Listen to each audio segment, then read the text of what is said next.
The worst part wasn't finding the man sleeping in her delivery car.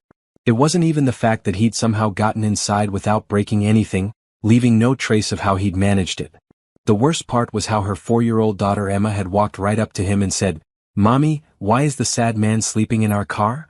And then, before Sarah could stop her, Emma had gently shaken his shoulder and asked, "Are you hungry, mister?" That's when Sarah's world tilted sideways.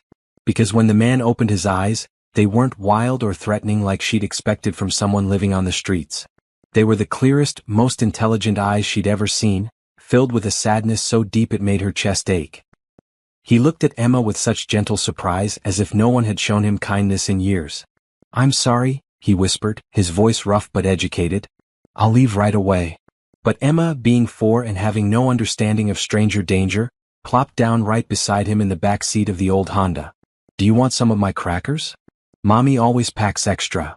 Sarah stood frozen in the apartment complex parking lot, her delivery uniform wrinkled from a 12-hour shift, watching her daughter share her snacks with a homeless man who'd somehow made himself comfortable in their car. The evening light cast long shadows, and she realized how alone they were out here. Most of her neighbors were already inside, and the security lights were starting to flicker on. "Emma, come here, sweetie," she said, trying to keep her voice steady. The man was already moving, carefully extracting himself from the car without disturbing Emma's small pile of crackers on the seat. He was tall, probably mid-30s, with brown hair that needed cutting and clothes that had seen better days. But despite being homeless, he didn't smell bad. He just looked tired, like he carried the weight of the world on his shoulders. "I'm really sorry," he said again, stepping away from the car. "I just needed somewhere safe to sleep for a few hours. I didn't mean to frighten anyone." "Where will you go?" Emma asked, still sitting in the back seat with her crackers. Sarah wanted to tell Emma to stop asking questions, to get out of the car so they could go upstairs to their tiny apartment and pretend this never happened. She had enough problems without adding a homeless stranger to the list. The rent was due in 3 days, Emma needed new shoes, and Sarah's car was making that grinding noise again that probably meant expensive repairs. But when she looked at the man, really looked at him, she saw something that made her pause. He was clean despite living on the streets. His clothes were worn but not dirty. And there was something about the way he carried himself, the way he spoke, that didn't match what she expected from someone in his situation. "There's a shelter about 10 miles from here," he said, answering Emma's question. "I'll walk there." "That's really far," Emma said, frowning. It was far. Sarah knew because she drove past it sometimes during her delivery routes. It would take him hours to walk there, and the temperature was supposed to drop tonight. "Emma, get your backpack," Sarah heard herself saying. "We're going upstairs." But as she watched the man gather a small bundle of belongings, just a worn backpack and a jacket, something stopped her. Maybe it was the way he'd been so gentle with Emma. Maybe it was the fact that he'd apologized instead of getting angry when caught. Or maybe it was just that she knew what it felt like to be alone and struggling, even if she had a roof over her head. "Wait," she called out. He turned back, those clear eyes meeting hers. "When did you last eat?" He hesitated. "Yesterday, I think." Emma gasped. "Mommy, he hasn't eaten. That's why he's so sad." Sarah felt something crack open in her chest. She'd been hungry before, back when Emma was a baby and Sarah was trying to make ends meet on minimum wage. She remembered that hollow feeling, the way it made everything else seem impossible. "I have leftover Chinese food upstairs," she said. "From a delivery that got canceled. It's just going to go bad anyway." The man's eyes widened. "I couldn't possibly." "You can eat it and then you can sleep on the couch tonight," Sarah continued, surprising herself. "It's supposed to get cold and that shelter is really far." "Mommy's the best," Emma announced, climbing out of the car with her crackers. "She always helps people." That wasn't entirely true. Sarah barely had enough energy to help herself most days. But looking at this man, something in her couldn't just walk away. "I don't even know your name," she said. "It's Tom," he said quietly. "I'm Sarah and this is Emma." "Hi, Tom." Emma waved enthusiastically. "Do you like egg rolls?" "We have lots of egg rolls." Tom's face did something complicated, like he was trying not to cry. "I like egg rolls very much." As they walked toward the apartment building, Sarah wondered what she was doing. She didn't know anything about this man. He could be dangerous. He could steal from her. He could be lying about everything. But when Emma slipped her small hand into his as they climbed the stairs, and when Tom looked down at her with such careful gentleness, Sarah felt something she hadn't felt in a long time. Not quite hope, but something close to it. "Our apartment is small," she warned as she unlocked the door. I'm grateful for any kindness, Tom said. And something in the way he said it, with such quiet dignity, made Sarah think there was more to his story than she knew. The first thing Tom noticed about Sarah's apartment was how clean it was. Despite being small and obviously furnished with second-hand items, everything was spotless. Children's drawings covered the refrigerator, and there were books stacked neatly on a makeshift shelf made from milk crates and boards. It felt like a home, something he hadn't experienced in months. Sit wherever you want, Sarah said, gesturing to the small living room that held a couch, a coffee table, and a TV on a folding table. I'll heat up the food. Emma immediately climbed onto the couch beside him, chattering about her day at daycare. We painted pictures of our families today. I painted Mommy and me, but I made Mommy's hair purple because that's her favorite color. Do you have a favorite color, Tom? Blue, he said automatically, then paused. He'd forgotten he had a favorite color. Lately, his world had been various shades of gray. That's a good color, Emma decided. The sky is blue. And the ocean. Have you seen the ocean? Tom nodded. I have. I haven't seen it yet, but Mommy says maybe someday we can drive there. It takes a long time though. From the kitchen, Sarah was listening to their conversation while heating containers in the microwave. There was something odd about Tom's responses. He spoke to Emma like he was used to talking to children, with patience and genuine interest. Most adults, even nice ones, got overwhelmed by Emma's constant questions pretty quickly. Do you have kids? Emma asked, as if reading Sarah's thoughts. Tom was quiet for a long moment. No, he said finally. But I have a sister. She has children. Where is she? Another pause. Far away. Sarah brought over plates of fried rice, egg rolls, and sweet and sour chicken. The smell filled the small space, and she noticed Tom's hands shake slightly as he accepted his plate. When did you say you last ate? She asked, settling into the chair across from them. Yesterday, he said, but the way he said it made her think it might have been longer. Emma was already digging into her food, but Tom sat holding his plate like he wasn't sure it was real. Go ahead, Sarah encouraged. There's plenty. He took a bite, then another, and Sarah saw him close his eyes briefly. When he opened them, they were bright with unshed tears. This is very good, he said quietly. It's from Golden Dragon, Emma informed him importantly. Mommy delivers food from there all the time. She knows all the best places. You're a delivery driver? Tom asked Sarah. She nodded. For several restaurants. It's flexible so I can work around Emma's schedule. That must be difficult, managing everything on your own. There was no pity in his voice, just understanding, and Sarah felt herself relaxing slightly. We make it work. Emma's pretty adaptable. I help Mommy with lots of things, Emma said proudly. I can fold washcloths and put away silverware, and I know how to make peanut butter sandwiches. Those are important skills, Tom said seriously. While they ate, Sarah found herself studying Tom more carefully. His table manners were impeccable, better than hers if she was honest. He cut his food in precise pieces and chewed thoughtfully. When Emma spilled some rice, he automatically reached for napkins to help her clean it up, moving with the easy grace of someone used to taking care of others. How long have you been? She started, then stopped, not sure how to phrase it politely. Homeless, Tom supplied. About 4 months. What happened? The question slipped out before she could stop it. Sorry, that's too personal. It's all right. He set down his fork and looked at his hands. I made some bad decisions. Trusted the wrong people. Lost everything. Emma, who had been listening with the intensity only small children possessed, reached over and patted his arm. That's really sad. But you're not lost now. You're here with us. Tom's face crumpled for just a second before he composed himself. You're right. I'm here with you now. After dinner, Sarah ran a bath for Emma while Tom insisted on doing the dishes.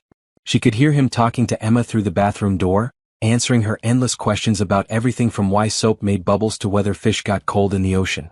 Tom's really nice, Emma announced as Sarah helped her into her pajamas. He seems nice, Sarah agreed carefully. Can he stay tomorrow too? Sarah paused in the middle of brushing Emma's hair. Honey, Tom probably has places he needs to be. But what if he doesn't? What if he's still sad and hungry? Out in the living room, Tom was quietly putting away the last of the dishes. Sarah had told him to leave them, but he'd insisted. Now he was wiping down the counters with the same careful attention he'd shown Emma.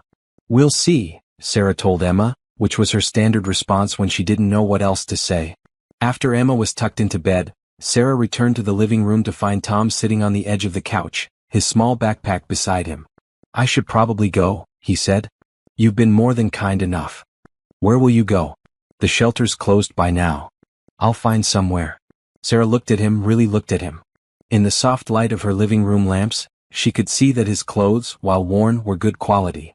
His hands were clean but calloused, like he was used to physical work.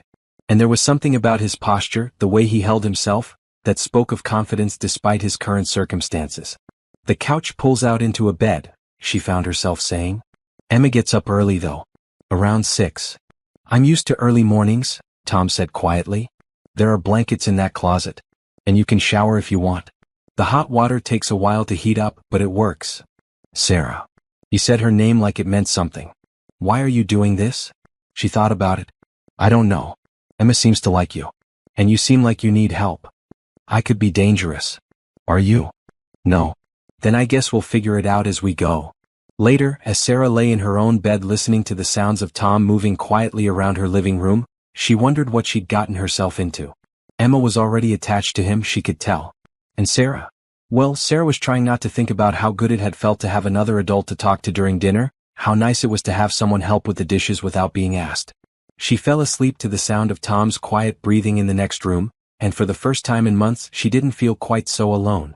Sarah woke to the smell of coffee and something that definitely wasn't her usual breakfast routine. She checked the time, 5:47 a.m., and realized someone was moving around in her kitchen. For a split second, panic shot through her before she remembered, Tom. She pulled on her robe and padded to the kitchen, where she found him standing over her stove, carefully flipping what looked like perfect pancakes. Good morning, he said quietly, glancing over his shoulder. I hope you don't mind. I found pancake mix in your pantry and I thought Emma might like these. Sarah stared at him. The pancakes were golden brown and uniform in size. Her coffee maker, which usually gurgled and protested, was humming smoothly. And Tom had somehow managed to make her tiny kitchen look organized and efficient. How did you? She started. I used to cook, he said simply. Before you were homeless? He nodded, focusing intently on the pancakes. I worked in restaurants for a while, learning how to make things properly. Emma appeared in the doorway, her hair sticking up in all directions, clutching her stuffed elephant. Something smells really good, she announced. Tom made pancakes, Sarah told her. Emma's eyes went wide.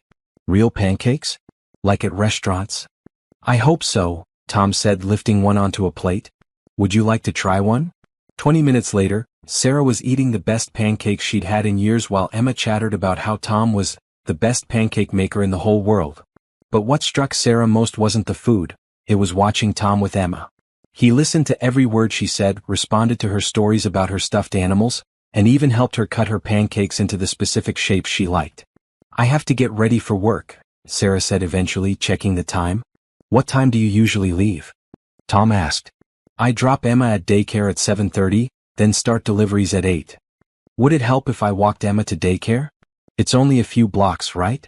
Sarah paused with her coffee cup halfway to her lips. You know where her daycare is?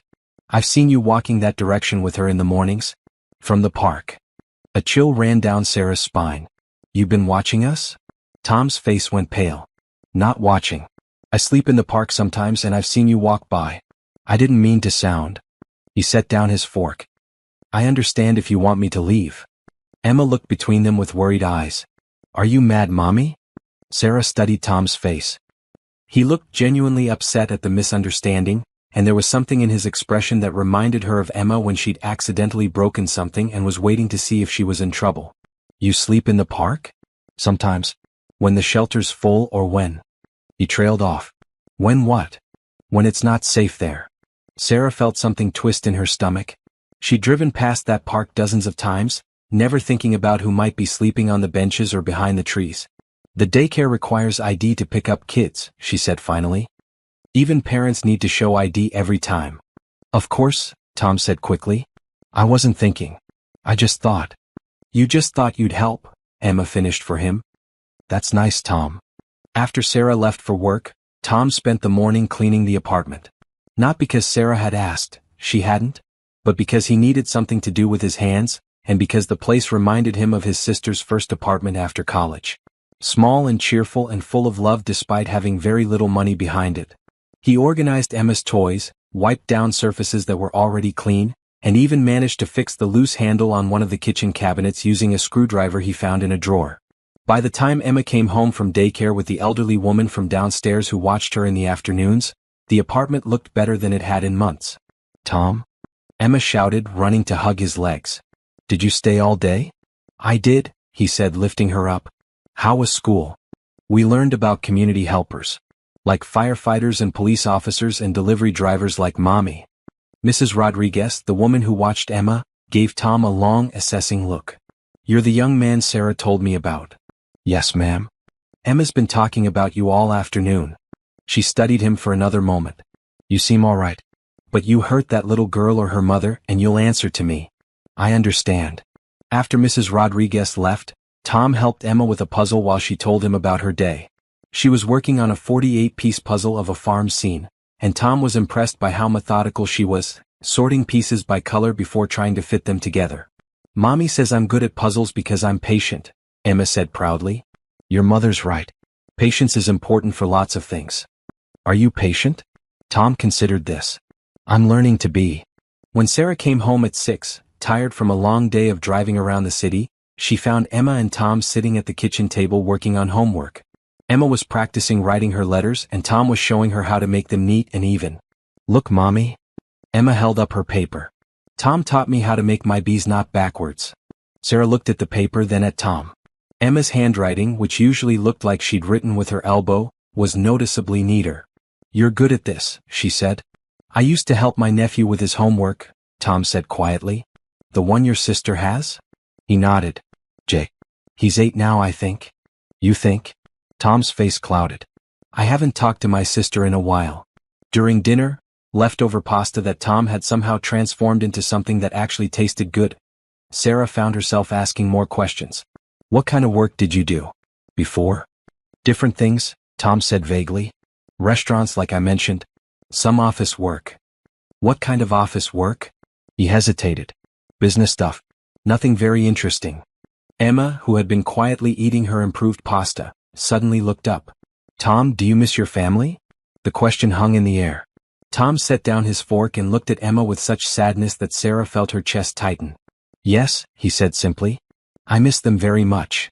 "Why don't you call them?" "It's complicated, sweetheart." "Grown-up problems are always complicated," Emma said wisely. "Maybe they miss you too." That night, after Emma was asleep, Sarah found Tom sitting on the couch staring at nothing. "She's right, you know," Sarah said, settling into her chair. "About your family missing you. It's not that simple." "Why not?" Tom was quiet for so long Sarah thought he wouldn't answer. Finally he said, "Some mistakes are too big to fix." "Were you in jail?" "No. Nothing like that." "Then what?" He looked at her and she saw something raw and painful in his eyes. "I let people down. People who depended on me. And now they're better off without me." Sarah thought about that. Emma's father used to say things like that. What happened to him? He left when Emma was 6 months old. Said he wasn't ready to be a father, that we'd be better off without him. She pulled her feet up under her. Maybe he was right. But Emma still asks about him sometimes. "Do you think he made the right choice?" Sarah considered this. "I think he made the easy choice. Whether it was right or not, I guess we'll never know." Later, as Tom settled onto the pull-out couch, he thought about what Sarah had said. The easy choice versus the right choice. He'd been telling himself for months that staying away from his family was the right thing to do. But maybe, like Emma's father, he was just taking the easy way out. The next morning Tom was gone. Sarah woke up to find the pull-out couch neatly folded back into its regular position, the blankets folded and stacked on the coffee table. There was fresh coffee in the pot and a plate of toast on the counter, but no sign of Tom. Emma noticed immediately. "Where's Tom?" "I don't know, honey. Maybe he had somewhere to go." But Emma's face crumpled and Sarah felt her own heart sink. She hadn't realized how much she'd been looking forward to another morning of pancakes and easy conversation. They went through their usual routine, daycare drop-off, work, pickup, but Sarah found herself looking for Tom everywhere. In the park where he'd said he sometimes slept, outside the restaurants where she made deliveries, walking along the streets she drove. By evening she had to admit he was simply gone. "Is Tom coming back?" Emma asked for the third time as Sarah tucked her into bed. "I don't know, sweetheart. But we didn't say goodbye." Sarah's throat felt tight. "Sometimes people have to leave quickly." "That's not very nice." Sarah agreed, but she didn't say so. Instead, she kissed Emma's forehead and turned off the light, trying not to think about how quiet the apartment felt without Tom's presence. 3 days passed. Sarah found herself cooking too much food and looking toward the door every time she heard footsteps in the hallway. Emma asked about Tom constantly, and Sarah ran out of gentle ways to explain that he probably wasn't coming back. On the 4th day, as Sarah was leaving for work, she found Tom sitting on the front steps of their building. He looked different. His hair was shorter and neater, and he was wearing clothes that actually fit properly, clean jeans and a button-down shirt that looked new. But his eyes held the same sadness they'd had before. "Hi," he said quietly, standing up as she approached. "Where have you been?" The words came out sharper than she'd intended. "I had some things to take care of. Emma's been asking about you." Tom's face tightened. "I'm sorry. I didn't mean to just disappear." "Then why did you?" He ran a hand through his newly cut hair. "I needed to think. About what you said about easy choices versus right ones." Sarah checked her watch. She needed to get Emma to daycare and herself to work, but she also needed to understand what was happening. "Are you better now?" "Whatever was wrong. Not better. But maybe ready to try to fix things." Emma chose that moment to appear in the doorway behind Sarah, still in her pajamas. When she saw Tom, her face lit up like Christmas morning. "Tom? You came back." She launched herself at him, and Tom caught her easily, lifting her into a hug that looked like it meant everything to him. "I missed you," Emma said simply. "I missed you too." Over Emma's head, Tom met Sarah's eyes. "I'd like to explain. If you'll let me." Sarah looked at her watch again, then made a decision. "I need to make some calls. Change some things around for today." An hour later, they were sitting around Sarah's kitchen table again. Emma was having a second breakfast of the cereal Tom had bought on his way over, along with milk, eggs, and several other groceries Sarah definitely couldn't afford but hadn't had the heart to refuse. "I need to tell you some things," Tom said, his hands wrapped around a coffee mug. "Things I should have said before." "Okay. My name is Tom, but my full name is Thomas Alexander Hartwell." Sarah waited for this to mean something to her, but it didn't. "I used to run a company. A big company. And I made some decisions that hurt a lot of people." "What kind of decisions?" Tom was quiet for a moment, gathering his thoughts. "We were developing software for small businesses. Really good software that could help people manage their finances, their inventory, their whole operations. We had thousands of customers who depended on us." "What happened?" "I trusted my business partner. He was my best friend from college and I thought I knew him. But he was moving money around, taking investments and using them for other things. Personal things." Emma was coloring at the other end of the table, half listening but mostly focused on making her drawing perfect. "When I found out, I tried to fix it quietly. I thought I could replace the money, make it right without anyone knowing. But there was too much missing, and when the company collapsed." Tom's voice got very quiet. "People lost their jobs. Their savings. Some of them had put their kids' college funds into our stock." Sarah felt something cold settle in her stomach. "How much money?" "A lot. More than I could ever repay." "So you became homeless?" "I sold everything I owned to try to pay back what I could. My house, my car, everything. But it wasn't enough. Not even close." He looked at Emma, who was still coloring peacefully. "My sister stopped talking to me. She said I was an embarrassment to the family. Most of my friends did the same." Sarah tried to process this. "But if your partner was the one stealing?" "I was the CEO. It was my responsibility to know what was happening. And I should have gone to the authorities right away instead of trying to handle it myself. If I had, maybe we could have saved the company." "Where's your partner now?" "In prison. But that doesn't help the people who lost everything because of our company." Emma looked up from her drawing. "Tom, are you talking about grown-up problems again?" "Yes, sweetheart." "Are they still complicated?" Tom managed a small smile. "Very complicated." After Emma left for daycare, with Mrs. Rodriguez, who gave Tom another long, suspicious look, Sarah and Tom sat in her small living room trying to figure out what came next. "So you've been homeless for 4 months, Sarah said. "Yes. And before that you were rich." "I was comfortable. More than comfortable." Sarah looked around her tiny apartment with its second-hand furniture and hand-me-down everything. "This must be very different for you." "Different, yes. But not worse." "How can living on the streets not be worse than having your own house?" Tom was quiet for a long moment. "When I had money, I thought I knew who I was. I thought I was successful and smart and good at taking care of people. Losing everything taught me that I didn't know myself at all. And now you do? Now I know what matters. Like having someone trust you enough to let you sleep on their couch. Like a little girl who shares her crackers without thinking twice. Like, he looked at Sarah. Like feeling useful again. Sarah felt something flutter in her chest. So what happens now? I don't know. I came back because I realized I was being a coward. Emma was right, maybe my family does miss me. Maybe there are ways to make things better that I haven't tried yet. Are you going to call your sister? Maybe. Eventually. But first. He looked around the apartment. I'd like to help. If you'll let me.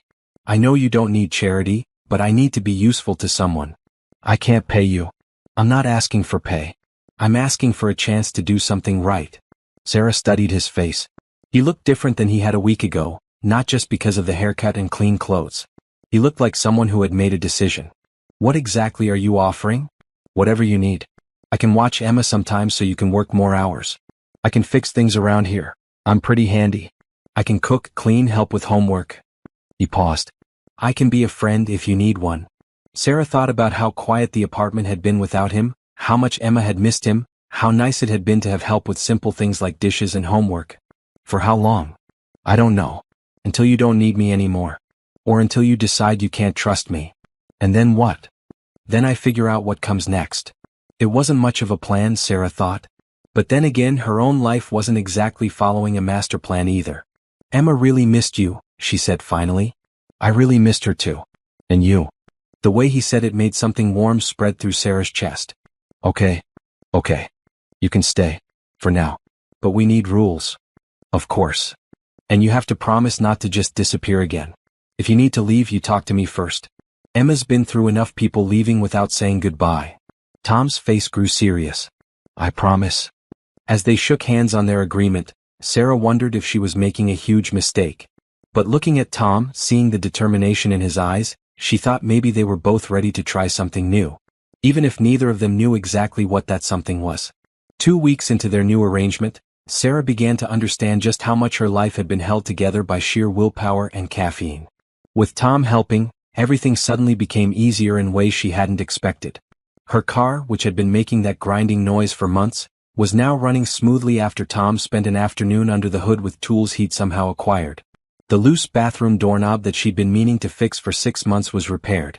Even Emma's bedtime routine, which usually involved at least 3 arguments and 2 glasses of water, had become a peaceful affair of stories and gentle conversations. You're different, her friend Lisa observed one evening when she stopped by to drop off some of Emma's clothes that her own daughter had outgrown. Different how? Less frazzled. You actually look like you slept last night.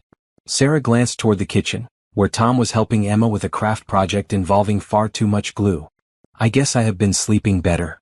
And who exactly is the guy living in your apartment? Sarah had been dreading this conversation. Lisa was her closest friend and also the most protective person she knew. His name is Tom. He's helping out for a while. Helping out with what? And where did he come from? It's complicated. Lisa raised an eyebrow. That's what people say when they're about to make a really bad decision. Before Sarah could respond, Emma came running over with her craft project. A picture frame made of popsicle sticks and decorated with so many sequins it looked like a disco ball.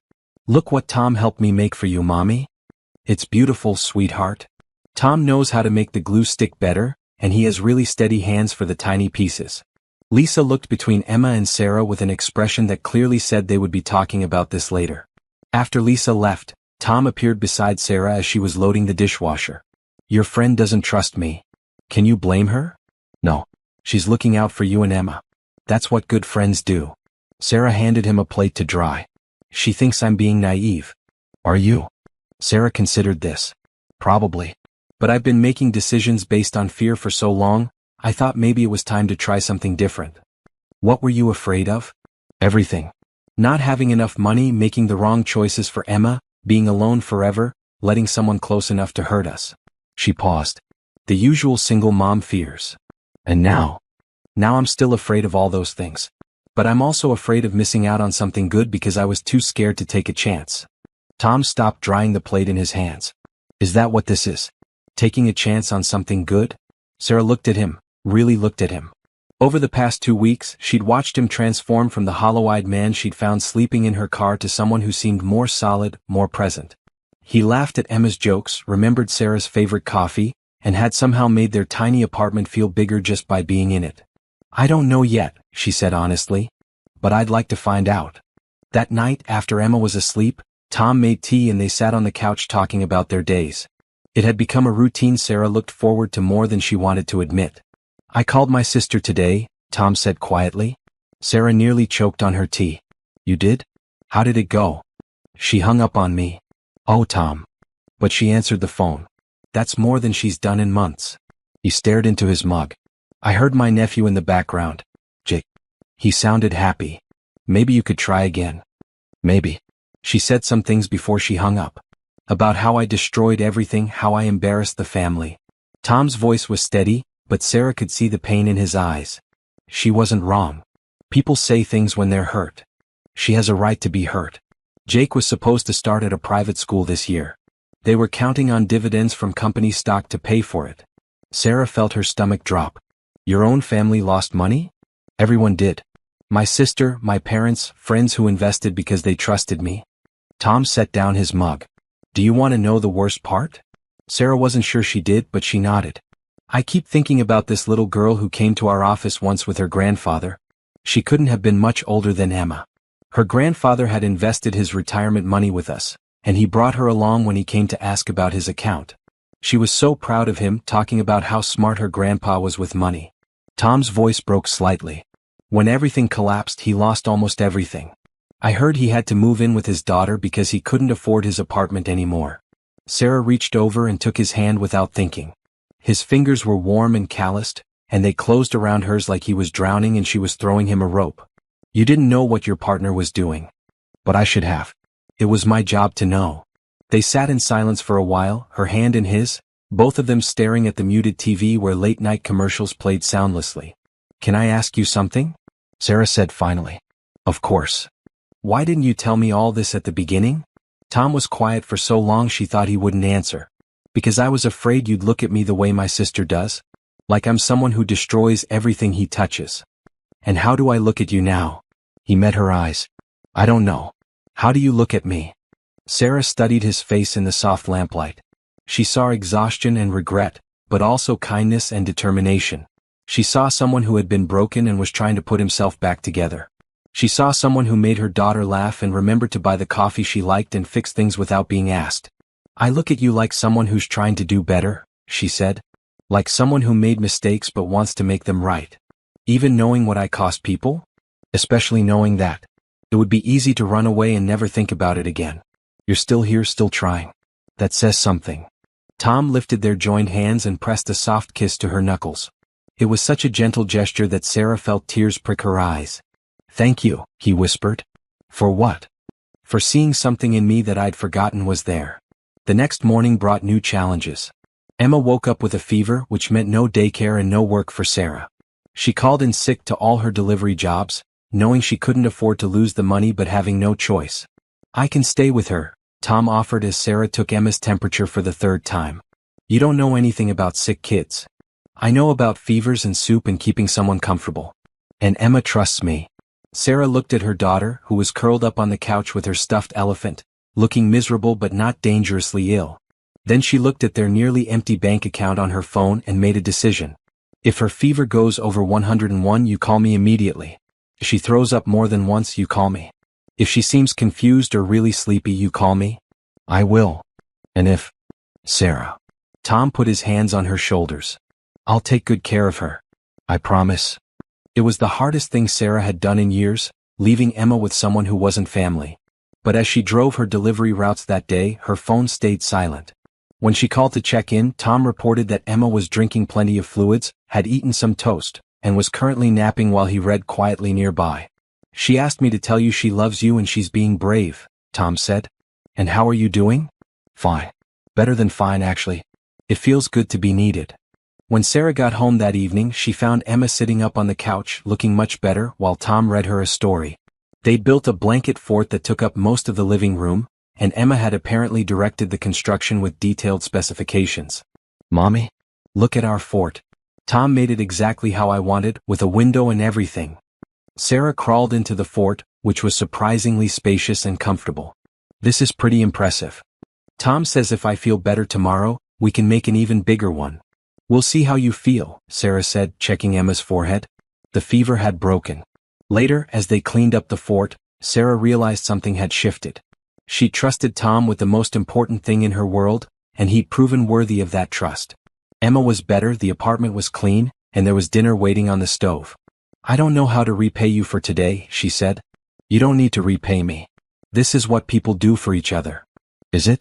Because I've been on my own for so long, I'm not sure I remember. Tom stopped folding blankets and looked at her. What do you mean? I mean Emma's father left and my parents live 3 states away and most of my friends have their own problems. I've gotten used to handling everything myself. That sounds lonely. It is lonely. But it's also safe. When you don't depend on anyone, no one can let you down. But they also can't help you up. Sarah considered this. I guess that's what I'm learning. As they finished cleaning, Sarah found herself watching Tom move around her space with easy familiarity. He knew where things belonged, remembered Emma's routines, anticipated what needed to be done. Somewhere in the past few weeks, he'd become part of their life in a way that felt natural rather than intrusive. Tom? Yeah. Thank you. For today and for all of it. He stopped what he was doing and looked at her with such warmth that she felt her breath catch. Thank you for letting me stay. For giving me a chance to be useful again. Is that what this is about? Being useful? Partly. He moved closer, and Sarah could smell his soap and the faint scent of the coffee he'd been drinking. But mostly it's about feeling like I belong somewhere again. Do you? Feel like you belong here? More than anywhere I've been in months. Something in his voice made Sarah's heart speed up. They were standing close now, close enough that she could see the flecks of gold in his brown eyes, close enough to notice that he was looking at her mouth. Sarah, he said quietly. Yeah. I think I'm falling in love with you. The words hung in the air between them, honest and vulnerable and terrifying. Sarah felt her pulse hammering in her throat. Tom? I know it's complicated. I know I don't have anything to offer you except myself, and I'm not even sure that's worth much anymore. Stop. Sarah reached up and touched his face, feeling the slight roughness of his stubble under her palm. You're worth more than you think. Am I? Instead of answering with words, Sarah stood on her tiptoes and kissed him. It was soft and sweet and tasted like the future she'd been afraid to imagine. When they broke apart, Tom rested his forehead against hers. What happens now? He whispered. I don't know, Sarah whispered back. But I'd like to find out. The kiss changed everything and nothing. Tom still slept on the pull-out couch, still made breakfast every morning, still helped Emma with her homework. But now there were lingering looks across the dinner table, hands that brushed when passing coffee mugs, and a warmth in the air that even Emma seemed to notice. Are you and Tom boyfriend and girlfriend now? She asked one morning while Tom was in the shower. Sarah nearly choked on her coffee. What makes you ask that? You smile different when you look at him. Like how Princess Belle smiles at the beast after he becomes nice. I don't think Tom was ever a beast, sweetheart. No, but he was really sad. And now he's not so sad anymore. Out of the mouths of babes, Sarah thought. Emma was right. Tom did seem lighter lately, more present. The haunted look that had lingered in his eyes was gradually being replaced by something that looked like hope. Do you like Tom? Sarah asked. I love Tom, Emma said matter-of-factly. He makes the best pancakes and he knows all the good stories and he fixes things when they're broken. What if he stayed with us for a long time? Emma's face lit up. Like forever? Maybe. Would you like that? Yes. Then we'd be a real family. Sarah's heart clenched. We're already a real family, Emma. Just you and me. I know, but families can get bigger, right? Like when people get married and have more kids. Before Sarah could figure out how to respond to that, Tom emerged from the bathroom, his hair still damp and his cheeks pink from the hot water. What are we talking about? He asked, settling at the table with his coffee. Families, Emma announced. And how they can get bigger. Tom's eyes met Sarah's over Emma's head, and she saw understanding there, along with something that might have been longing. That's true, he said carefully. Families come in all different shapes and sizes. Our family could get bigger if you stayed forever, Emma told him. Tom was quiet for a moment and Sarah held her breath. Would you like that? He asked Emma. Yes. Would you like that? Tom looked at Sarah again, and this time there was definitely longing in his expression. I would like that very much. Later, after Emma left for school, Sarah and Tom found themselves having the conversation they'd been dancing around for days. "She's getting attached," Sarah said, loading dishes into the dishwasher. "So am I." "Tom, we need to be realistic. You can't stay here forever. Eventually you'll want to get back on your feet, find your own place, figure out what comes next with your career." Tom leaned against the counter, watching her. "What if what comes next includes you and Emma?" Sarah's hands stilled on the plates. "What do you mean?" "I mean, what if this isn't temporary? What if it's the beginning of something permanent? You barely know us. I know that Emma is the brightest, most loving kid I've ever met. I know that you work harder than anyone should have to just to make ends meet, and you still find energy to be patient and kind. I know that the last month has been the happiest I've been in years." Sarah turned to face him. "And I know that you're running from something. From your old life, your family, your responsibilities. What happens when you stop running?" The question hit Tom like a physical blow. He was quiet for a long moment, processing it. "You think I'm using you to hide? I think you're a good man who's been through something terrible, and maybe being here feels safe because it's so different from your old life. But I also think that eventually you're going to have to face what you left behind." Tom nodded slowly. "You're probably right. So where does that leave us?" "I don't know. But Sarah, whatever happens with my past, this isn't about running away anymore. This is about building something new." "How can you be sure?" "Because for the first time in months, I'm thinking about the future instead of just surviving the present." That afternoon, while Emma was at daycare, Tom made a phone call he'd been putting off for weeks. His sister answered on the fourth ring. "Catherine, please don't hang up." Silence. "I know you're angry and you have every right to be. But I need you to listen to me for just 1 minute." "You have 30 seconds, his sister said coldly. "I'm going to make this right. I don't know how yet, but I'm going to find a way to pay back what people lost. All of it." "With what money, Tom? You don't have anything left." "I'll figure it out. I'll work, I'll sell whatever I need to sell, I'll spend the rest of my life paying it back if I have to." "That's not possible and you know it. We're talking about millions of dollars."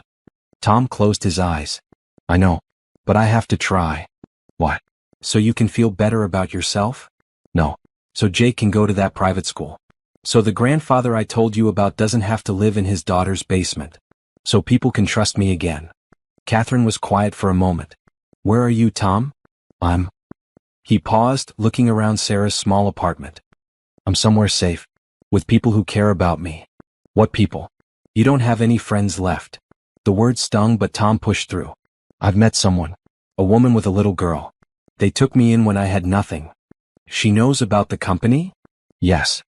"And she still trusts you?" Tom thought about Sarah's hand in his, about the way she'd kissed him, about Emma's easy affection. "Yes." "Then she's either very stupid or very desperate." "Catherine. Don't. Just don't. I can't do this right now." The line went dead and Tom stared at the phone for a long time. Then he did something he hadn't done since the company collapsed. He opened his laptop and began researching. By the time Sarah came home, Tom had filled several pages with notes and had made a decision that would change everything.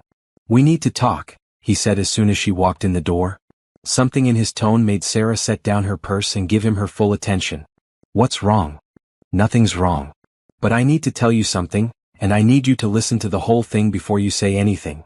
Sarah sat down across from him at the kitchen table. "Okay. I've been thinking about what you said this morning about facing my past instead of running from it." "You were right." "Tom? Let me finish. I called my sister today and it didn't go well. But it made me realize something. I can't move forward until I've done everything possible to fix what I broke." "What does that mean?" Tom took a deep breath. "It means I need to go back.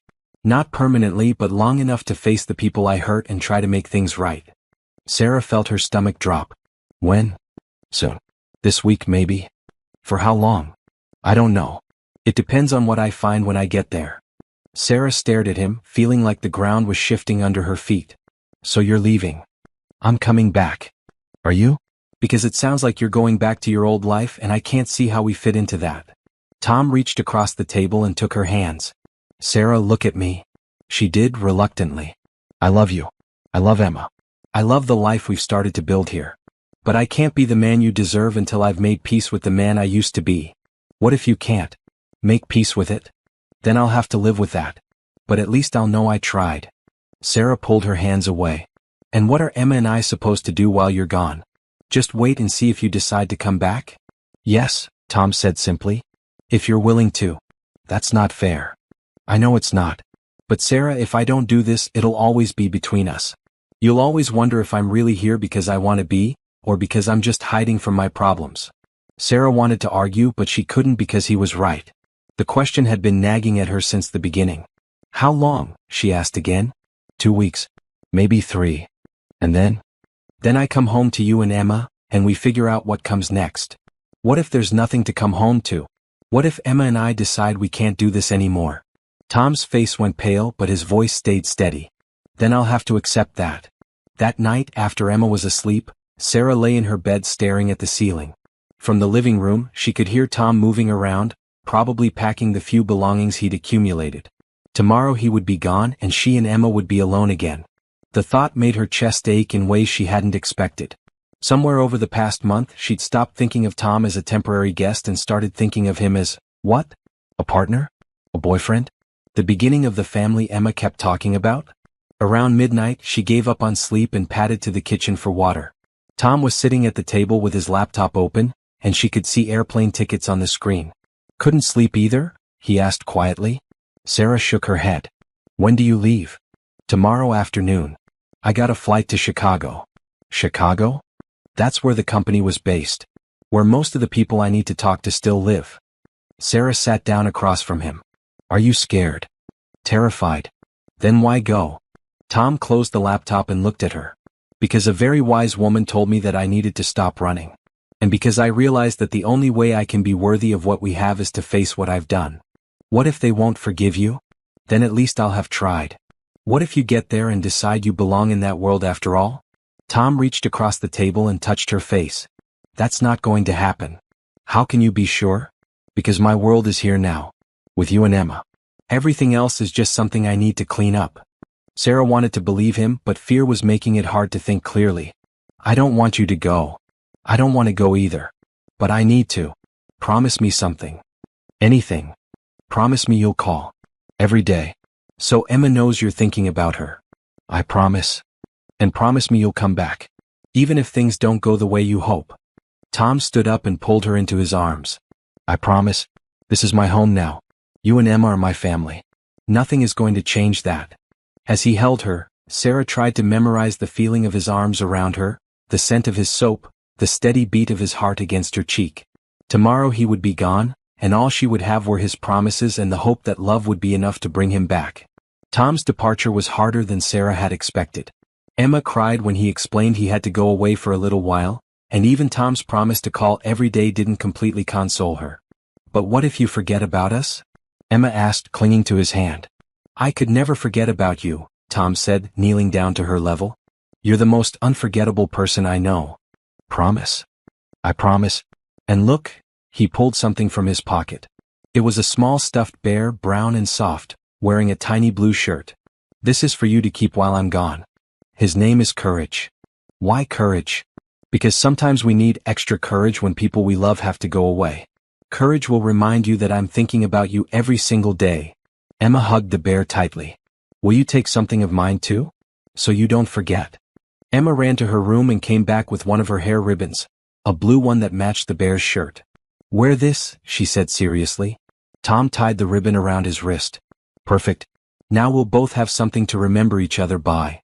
After Tom left for the airport, the apartment felt enormous and empty. Sarah tried to keep busy with work and errands, but everything reminded her of him. The coffee maker he'd fixed. The loose cabinet handle he'd tightened. The spot on the couch where he read Emma bedtime stories. Emma asked about Tom approximately every 15 minutes for the first 3 days. When will Tom call? Has Tom called yet? Do you think Tom misses us? What if Tom's airplane got lost? True to his word, Tom called every evening at 7 o'clock, right before Emma's bedtime. The first call came from the airport in Chicago. I made it safely, he reported. The plane wasn't lost and I definitely miss you already.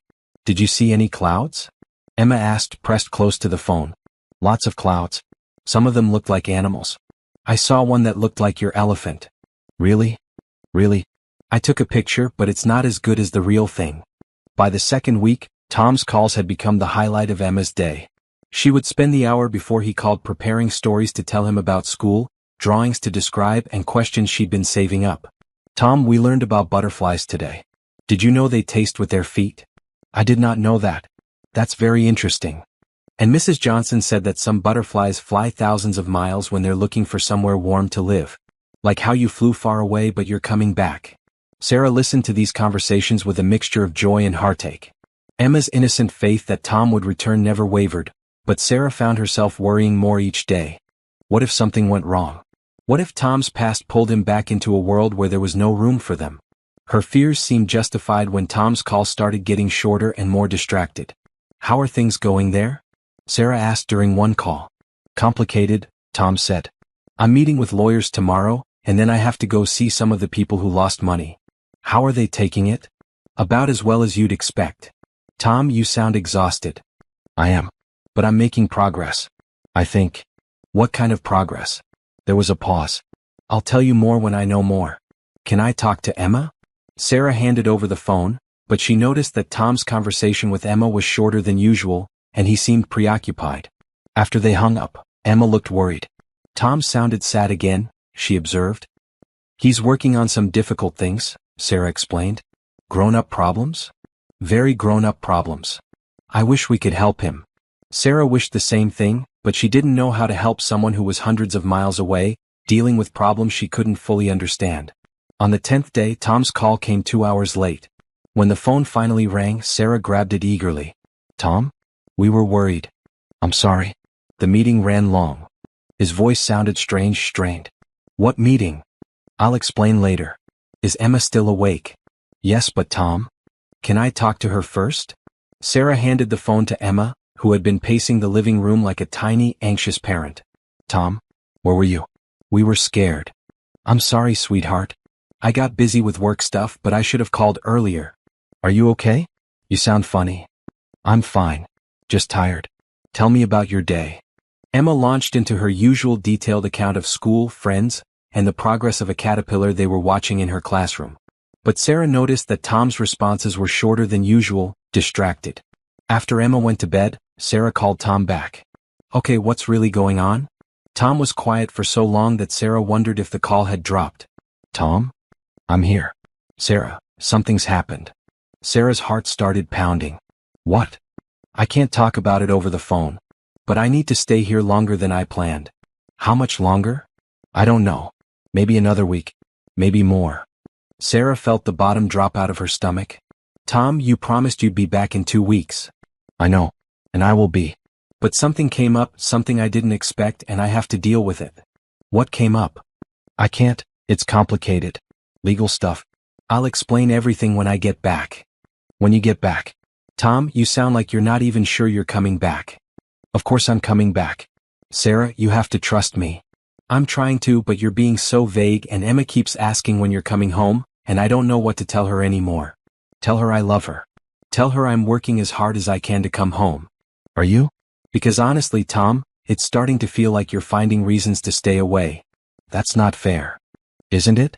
You left to make peace with your past, but maybe what you really wanted was to go back to your old life. Sarah, that's not what's happening. Then what is happening? Another long pause. I can't tell you over the phone. But I need you to trust me. Can you do that? Sarah wanted to say yes, but fear was making her angry. I trusted you when you said 2 weeks. I trusted you when you said you'd call every day at 7. I trusted you when you said nothing would change how you feel about us. Nothing has changed how I feel about you. Then come home. I can't. Not yet. Then we're done talking. Sarah hung up the phone and immediately regretted it, but she was too hurt and scared to call back. When the phone rang again 5 minutes later, she let it go to voicemail. The next morning, Emma asked why Tom hadn't called to say good morning like he had been doing. He's very busy, Sarah said, which was true but not the whole truth. Can we call him? Maybe later. But later never came. Sarah was too proud and too hurt to call, and Tom for whatever reason didn't call either. 2 days passed in silence, and Emma started asking more worried questions. Did Tom forget about us? Is Tom mad at us? Is Tom ever coming back? Sarah didn't have good answers to any of these questions. She tried to stay positive for Emma's sake, but inside she was starting to believe that Tom had made his choice and it wasn't them. On the 3rd day without contact, Sarah made a decision. She couldn't keep living in limbo, and she couldn't keep letting Emma hope for something that might never happen. "Emma, we need to talk," she said after dinner. "About Tom?" "Yes, about Tom." Emma climbed onto Sarah's lap, clutching the bear Tom had given her. "Is he okay?" "I think so. But sweetheart, I don't think Tom is coming back." Emma's face crumpled. "Why not?" "Sometimes grown-ups have to make difficult choices. And sometimes those choices mean they can't keep promises they wanted to keep. But he said he loved us. I think he does love us. But sometimes love isn't enough to fix everything." Emma started crying and Sarah held her close, feeling like the worst mother in the world for not being able to protect her daughter from this disappointment. "Can we call him?" Emma asked through her tears. "I don't think that's a good idea right now. But what if he needs us?" "What do you mean?" "What if he's sad and scared and he needs us to help him be brave?" Sarah felt something crack in her chest. Even heartbroken, Emma was still thinking about Tom's well-being. Tom is a grown-up baby. He has to figure out how to be brave on his own. But everyone needs help being brave sometimes. "You said so." Sarah closed her eyes, feeling torn between protecting Emma and encouraging her natural compassion. "You're right. Everyone does need help sometimes. So can we call him?" Before Sarah could answer, her phone rang. For a wild moment she thought it might be Tom, but the number was local. "Hello? Sarah? It's Mrs. Rodriguez from downstairs. You need to turn on the news." "What?" "Channel 7. Turn it on right now." Sarah grabbed the remote with her free hand, Emma still clinging to her. When the local news came on, Sarah nearly dropped the phone. Because there, standing in front of a courthouse in Chicago, surrounded by reporters and cameras, was Tom. Thomas Hartwell, former CEO of Hartwell Solutions, announced today that he has reached a settlement agreement that will provide compensation to investors who lost money when the company collapsed 4 months ago. Sarah stared at the television screen, her mouth open. Tom looked different. He was wearing a suit she'd never seen, and his hair was styled in a way that made him look like a stranger. But it was definitely him, standing at a podium, reading from a prepared statement. The total settlement amount is estimated at $12 million, which will be distributed among the nearly 3,000 individuals and small businesses affected by the company's closure. "Mommy, that's Tom." Emma pointed at the screen excitedly. "Why is Tom on TV?" Sarah couldn't answer. She was trying to process what she was hearing. $12 million? How was Tom, who had been homeless just weeks ago, suddenly able to pay $12 million? Hartwell stated that the funds come from the sale of intellectual property and patent rights developed by his former company to tech giant Morrison Industries. The sale was finalized yesterday after weeks of negotiation. The camera cut to a reporter standing outside the courthouse. In a surprising turn of events, what appeared to be a complete financial disaster has resulted in nearly full compensation for investors. Hartwell, who disappeared from public view after his company's collapse, refused to take questions about where he's been for the past 4 months or what prompted him to pursue this settlement. Sarah's phone was ringing, but she ignored it. On screen, Tom was walking away from the podium, flanked by men in expensive suits. Just before he got into a black car, he looked directly into the camera, and Sarah saw something in his eyes that made her heart skip. He looked like he was searching for someone in the crowd of reporters, like he was hoping to see a familiar face. Instead, he just looked lost. "Mommy, why does Tom look sad if he's helping people?" Emma asked. That was exactly what Sarah wanted to know. Her phone rang again. This time it was Lisa. "Sarah, are you watching the news?" "Yeah." "That's him, isn't it? The guy who's been living with you?" "Yeah." "Sarah, do you have any idea what just happened?" "Not really. Your homeless boyfriend just gave away $12 million. You don't just find $12 million lying around." Sarah was starting to understand that she knew much less about Tom than she'd thought. "I have to go, Lisa." "Sarah, wait. This changes everything. If he had access to that kind of money..." Sarah hung up. She didn't want to think about what this might mean, didn't want to consider the possibility that Tom had been lying to her about more than she'd realized. But Emma was looking at her with such hope in her eyes. "Can we call Tom now?"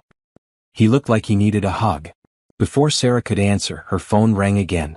This time, the number was unfamiliar, but something made her answer it. "Hello? Sarah? It's Tom." Her heart started pounding. "Tom, we just saw you on the news. I figured you might have." "Sarah, I need to explain." $12 million, Tom? You paid back $12 million? It's complicated. Is Tom okay?" Emma was tugging on Sarah's shirt. "Can I talk to him?" "Tom, Emma wants to talk to you. Of course. But Sarah, after I talk to Emma, we need to discuss some things. Sarah handed the phone to Emma, who immediately burst into tears of relief. Tom? I missed you so much. Are you okay? Why were you on TV? When are you coming home? Sarah could hear Tom's voice through the phone, gentle and reassuring, but she couldn't make out the words. Whatever he was saying made Emma smile through her tears. Really? You promise? Okay, I'll tell Mommy. I love you too. Emma handed the phone back to Sarah. Tom wants to talk to you, and he said to tell you that he's coming home tomorrow. Tomorrow?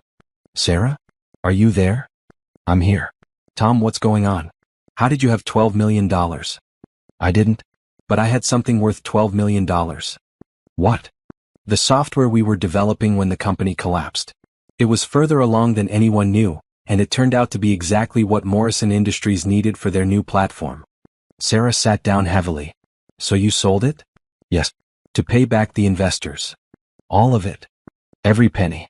Well, almost every penny. What do you mean, almost? Tom was quiet for a moment. Sarah, I kept enough to buy plane tickets home and maybe take us all out to dinner. That's it. You gave away $12 million? I gave away money that was never really mine to begin with. It belonged to the people who trusted me with their investments. Sarah felt tears starting to fall. Tom, do you have any idea what $12 million could have meant for us? For Emma's future? Yes, Tom said quietly. I know exactly what it could have meant. And I also know that I couldn't build a life with you on money that belonged to other people. Sarah was crying harder now, but she wasn't sure if it was from disappointment or pride or love or all three at once. You could have kept some of it.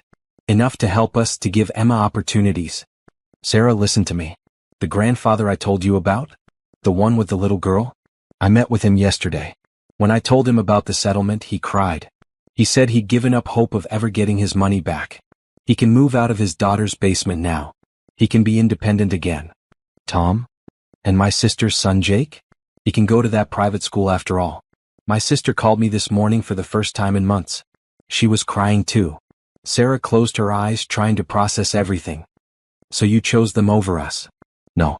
I chose to do the right thing so that I could come home to you with a clear conscience. Sarah, I would rather live in your tiny apartment and eat ramen noodles for the rest of my life than live in a mansion built on other people's pain. But we could have had security. Emma could have had college paid for, opportunities.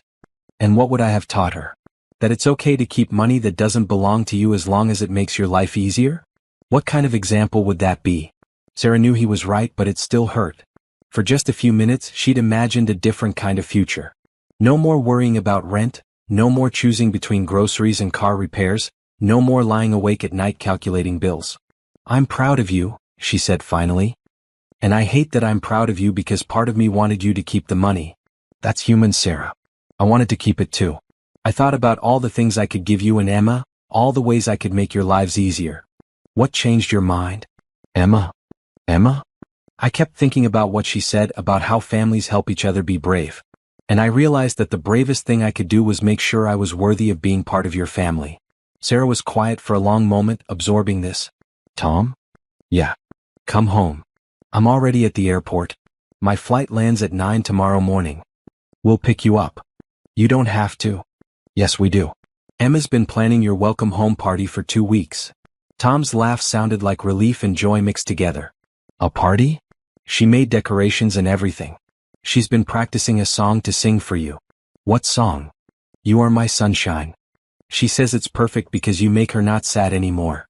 Tom was quiet for so long that Sarah wondered if he was crying. Tom? I love you, he said quietly. Both of you. More than money, more than anything. We love you too. Come home. After they hung up, Emma looked at Sarah with bright, hopeful eyes. Is Tom really coming home tomorrow? Yes, baby. He's really coming home. And he's not sad anymore? Sarah thought about everything Tom had just told her, about the choice he'd made and what it meant for their future together. No, sweetheart. I don't think he's sad anymore. That night, Emma insisted on sleeping with Courage the bear and Tom's ribbon tied around her wrist. So he knows we're thinking about him on the airplane, she explained. Sarah lay in her own bed, staring at the ceiling and thinking about the man who had chosen integrity over wealth, who had given up millions of dollars to make things right with people he'd hurt. Tomorrow he would come home to their tiny apartment with nothing but the clothes on his back and whatever was left after buying plane tickets. And somehow that felt like everything. The next morning, Emma was awake before sunrise, too excited to sleep. She had laid out her welcome home decorations the night before, hand-drawn signs that said, "Welcome home Tom," in rainbow letters, paper flowers made from napkins, and streamers fashioned from construction paper. "Is it time to go to the airport yet?" she asked for the 10th time, bouncing on Sarah's bed. "Not yet, honey. Tom's plane doesn't land for 3 hours. But we should go early, right? In case his plane comes fast." Sarah smiled, pulling Emma into a hug. "Planes don't usually come early, but we can leave a little early if you want." "I want. And Mommy?" "Yeah." "I'm glad Tom gave the money to the sad people instead of keeping it." Sarah blinked in surprise. "Why?" "Because now they're not sad anymore. And Tom learned how to be really brave, like the princes in stories who have to do hard things before they can live happily ever after." Sometimes Emma's wisdom took Sarah's breath away. "You're right, baby. Tom was very brave. And now he gets to come home to us and we get to be a real family." "We were already a real family, remember?" "I know, but now we're a bigger real family. The best kind." 2 hours later, they were at the airport, Emma clutching her homemade welcome sign and wearing her best dress. The blue one with flowers that she'd insisted was perfect for greeting Tom. Sarah had changed her outfit 3 times before settling on jeans and the sweater Tom had once said he liked. When passengers started coming through the gate, Emma pressed her face against the window, searching every face. "Do you see him? Is that him? What about that man?" And then, suddenly, there he was. Tom walked through the gate carrying a single duffel bag, looking tired but somehow lighter than he had when he'd left. His eyes scanned the crowd, and when he spotted them, his face broke into the biggest smile Sarah had ever seen. "Tom?" Emma shouted, waving her sign frantically. Tom dropped his bag and ran toward them, scooping Emma up in a hug that lifted her feet off the ground. She wrapped her arms around his neck and buried her face in his shoulder. "I missed you so much," she mumbled into his shirt. "I missed you too, sunshine. Every single day. Did you see my sign?" Tom pulled back to look at the rainbow-lettered poster. "It's the most beautiful welcome home sign anyone's ever made for me. I made flowers too, but they're at home. And I learned a whole song for you. I can't wait to hear it." Tom set Emma down and turned to Sarah. For a moment they just looked at each other, and Sarah saw everything in his eyes: exhaustion and relief and love and the question of whether things between them were okay.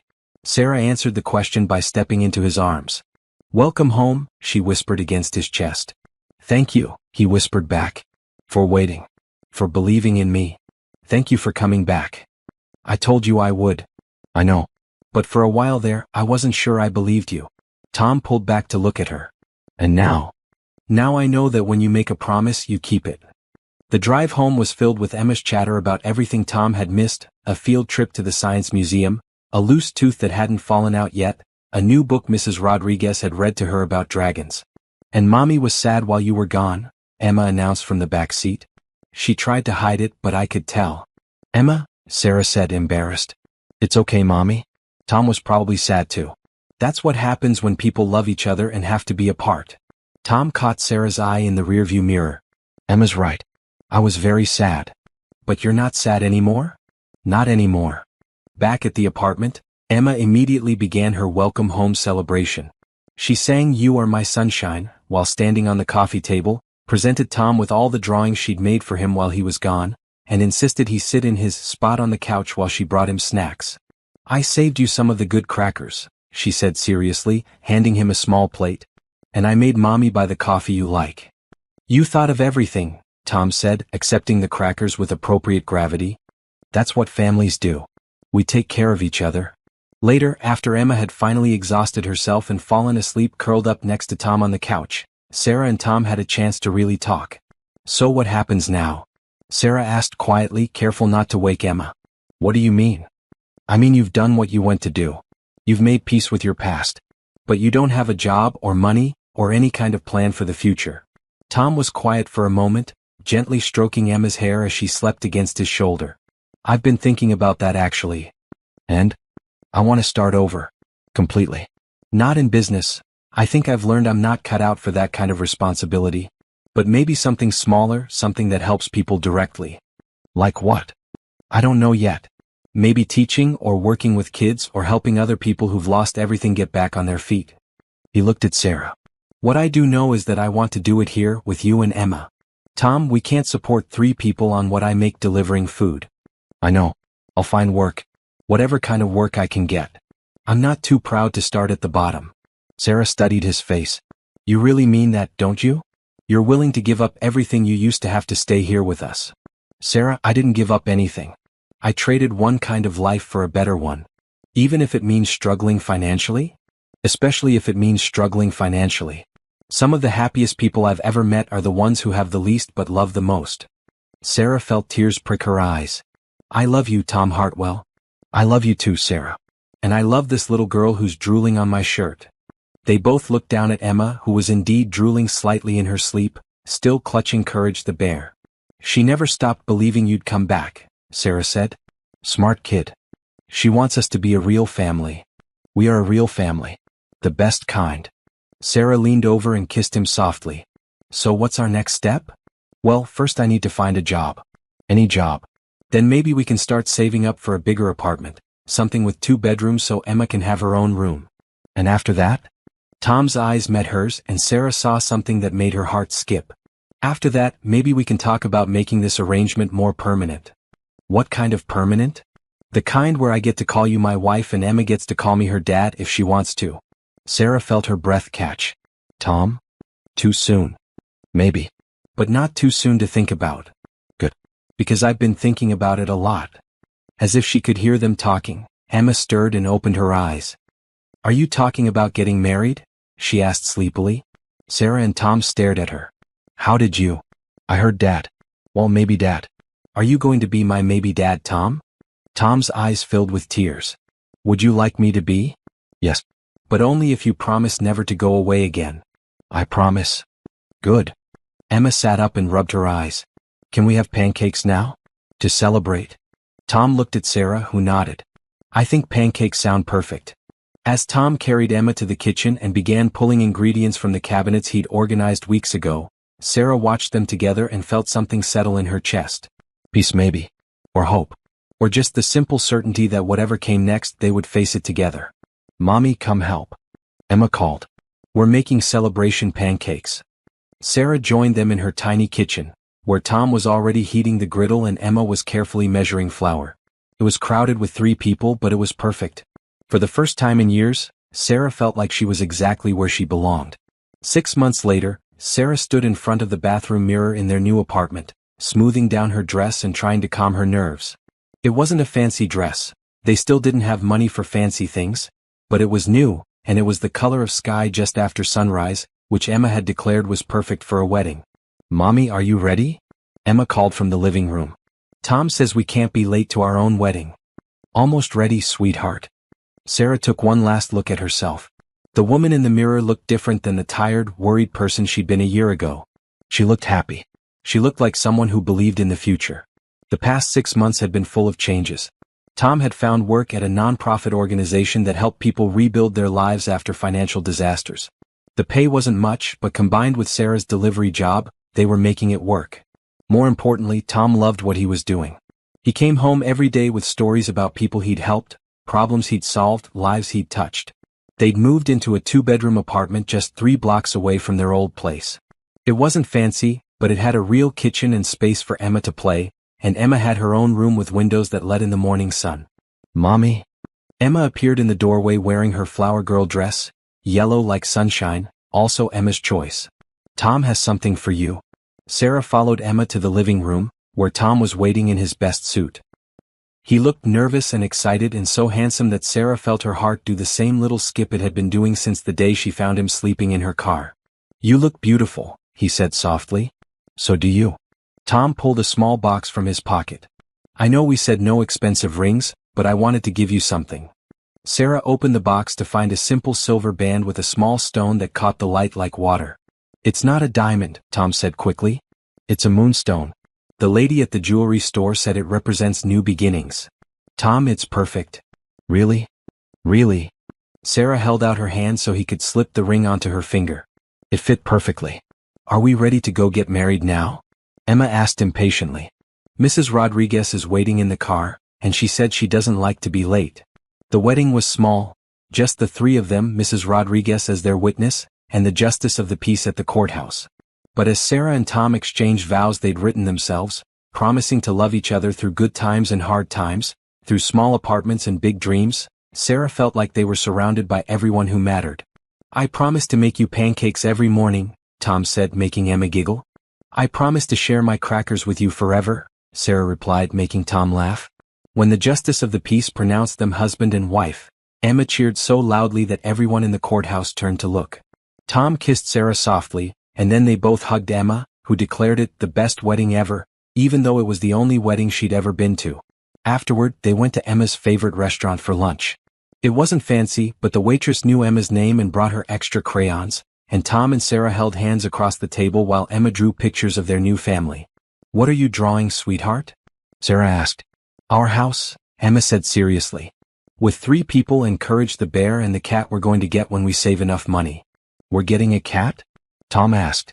"Emma's been campaigning for a cat for months," Sarah explained. "I think a cat sounds perfect," Tom said. "Every family should have a cat." Emma beamed at him. "That's why you're the best dad ever."